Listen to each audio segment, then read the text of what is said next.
السلام علیکم ناظرین، B A second year subject Urdu کی آن لائن کلاس میں آپ سبھی کا خیر مقدم ہے۔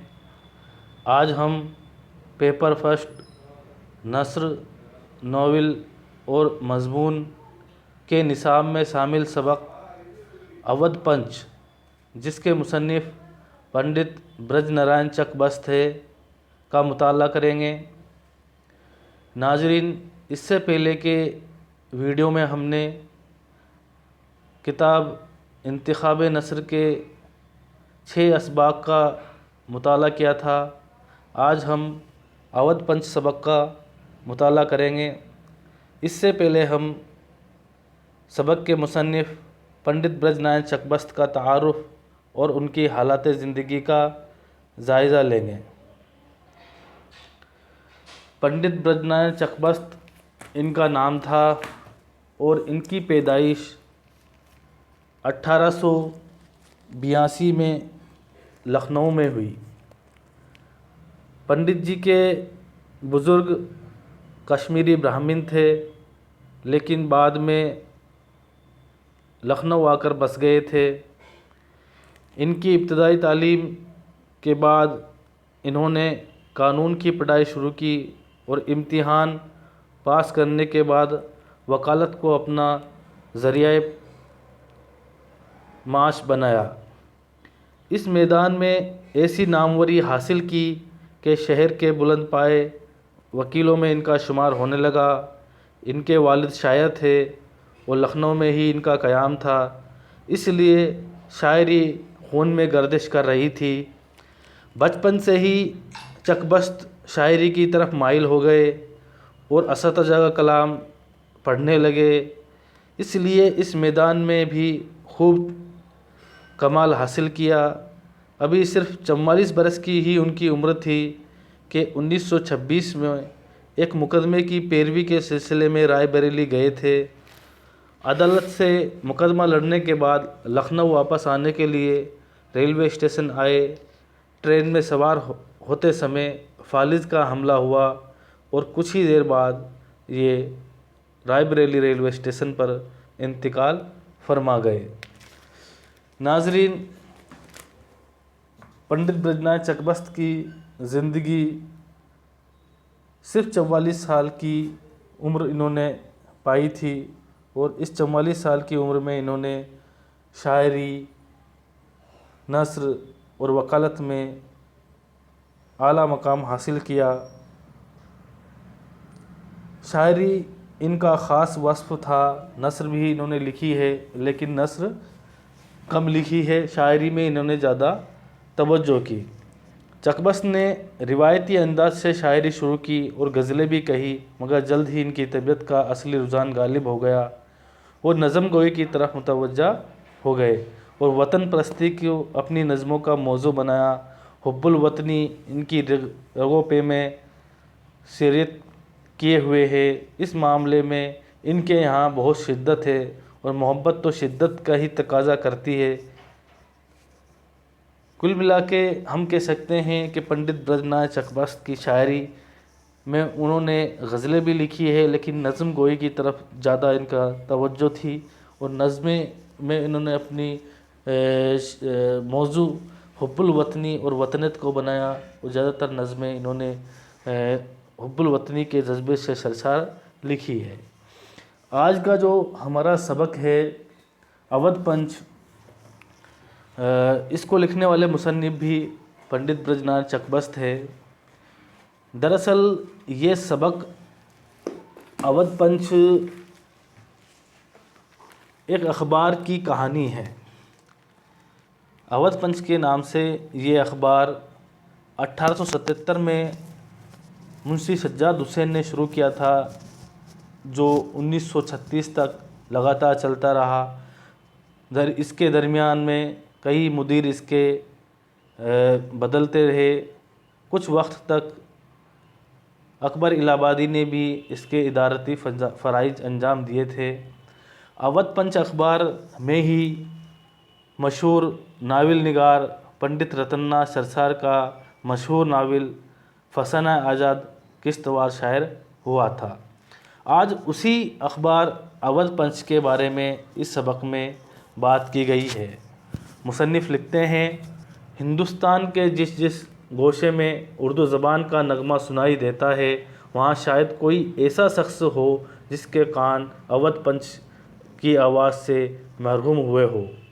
اودھ پنچ نے 30-35 سال تک اپنی عالمگیر شہرت و وقار کے پردے سے اخباروں کی دنیا میں سلطنت کی ہے، اور اس پرانی دنیا کو غیر غریبہ میں اکثر ایسے اہل کمال و فن ہوئے ہیں جن کے قلم کی دھاک دلوں میں لرزہ پیدا کرنے کے لیے کافی تھی۔ یعنی اودھ پنچ اخبار اس وقت پورے ہندوستان کا سب مشہور اخبار ہوا کرتا تھا، اور اس سے بڑے بڑے کمال قلمکار صحافت نگار اس سے جڑے ہوئے تھے۔ جس وقت اودھ پنچ نے دنیا میں آنکھیں کھولی، اس وقت اخبار نویسی کا فن ہندوستان میں 40 سال کے نصیب و فراز دیکھ چکا تھا۔ یعنی 40 سال سے اخبار نویسی شروع ہو گئی تھی۔ 1836 میں پہل سرکار کی جانب سے ہندوستان کی بے زبان رعایا کو اخبار نکالنے کی نعمت عطا ہوئی، کیونکہ اس وقت میں ہندوستان پر ایسٹ انڈیا کمپنی یعنی انگریزی حکومت تھی، اور وہاں اس وقت ہندوستان میں کی رعایا کو اخبار نکالنے کی بالکل بھی اجازت نہیں تھی، وہ اخبار رسالے نہیں نکال سکتے تھے۔ تو 1936 میں پہلی مرتبہ انگریزی حکومت نے ہندوستانیوں کو اپنا اخبار نکالنے کی اجازت دی تھی، اور 1877 میں اسی کے زیر اثر اودھ پنچ اخبار نکلنا شروع ہوا تھا۔ اس 40 سال کے عرصے میں اردو کے بہت سے اخبار جاری ہو چکے تھے، مثلاً لاہور میں اخبار عام اور کوہ نور اپنے وقت کے نامور اخبار تھے۔ دہلی میں اشرف الاخبار جاری ہو چکا تھا، اور اس کے علاوہ وکٹوریہ پیپر سیالکوٹ سے جاری ہوتا تھا، کشف الاخبار بمبئی سے، اور زریدہ روزگار مدراس سے شائع ہوتا تھا۔ کارنامہ اور اودھ اخبار لکھنؤ سے شائع ہو رہے تھے۔ عرصہ ہو کہ کارنامہ کا کام تمام ہو گیا، اودھ اخبار بھی اپنے آخری مرحلے تک پہنچ چکا تھا، مگر اس کا جو رنگ ہے وہ جیسا تھا وہ بعد میں کچھ کم ہو گیا تھا۔ ان کے علاوہ اودھ پنچ کی اشاعت کے قبل بہت سے اردو اخبار اپنی پیدائشی اور موت کی منزلیں طے کر چکے تھے، مگر قابل غور بات یہ ہے کہ یہ اخبار محض خبروں کی تجارت کرتے تھے۔ بخبر لانس گزٹ کے جو کہ میرٹھ سے شائع ہوتا تھا، یہ لانس گزٹ یعنی میرٹھ کا ایک اخبار تھا جو وہیں سے نکلتا تھا، اور جس کی نظر رعایا کے حقوق پر رہی تھی۔ عام طور سے اس اخباروں کا نہ کوئی خاص پولیٹیکل یا سوشل مسلک تھا، نہ یا کسی دستور العمل کے یہ پابند تھے۔ اردو اخبار نویسی کی تاریخ میں اودھ پنچ اور ہندوستانی پہلے دو ایسے اخبار تھے جنہوں نے اخبار کو محض تجارت کا ذریعہ نہ سمجھا، بلکہ مغربی اصولوں پر اخبار نویسی کی شان پیدا کی اور اپنا خاص مسلک قائم کیا۔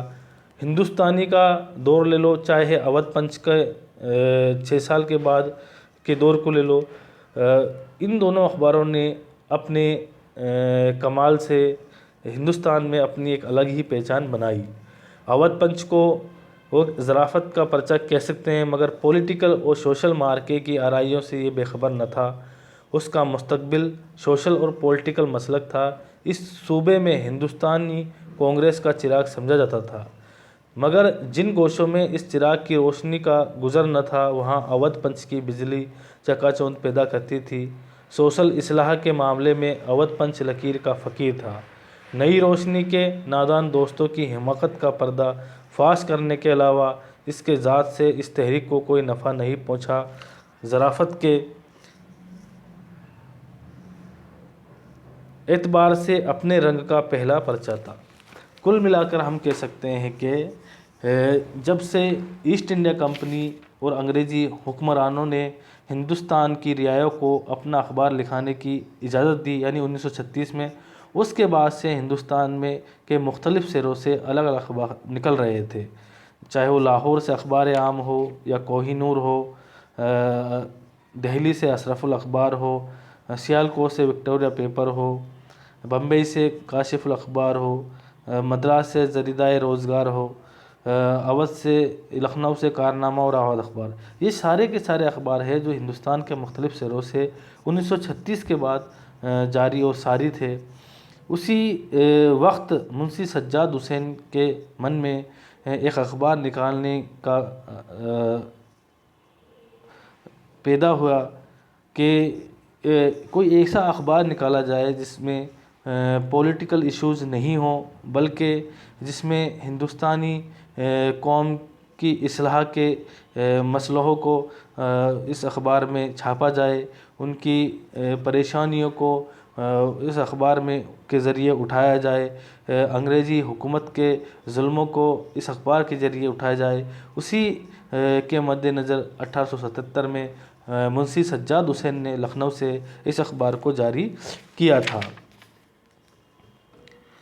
اسی اخبار کے متعلق بہت ساری باتیں ہم نے دیکھی کہ یہ اخبار جس میں ہندوستانی تہذیب کی فراوانی تھی، ہندوستان کے مسائل کی فراوانی تھی، تو کل ملا کر اس سبق میں اودھ اخبار اور اس سے تعلق رکھنے والے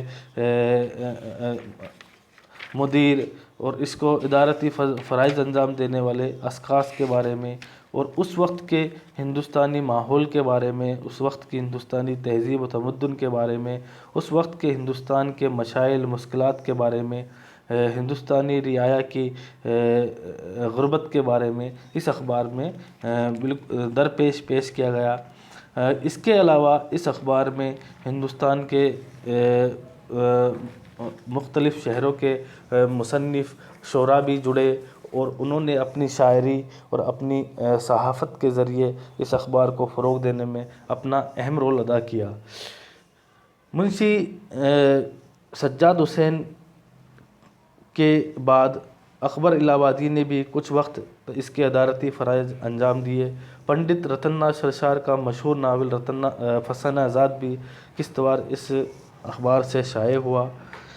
کل ملا کر اودھ پنچ اخبار اردو ادب کا اس زمانے کا ایک خاص ناگہوارہ تھا، جس کی وجہ سے اردو صحافت کو ایک نئی تکمیل ملی،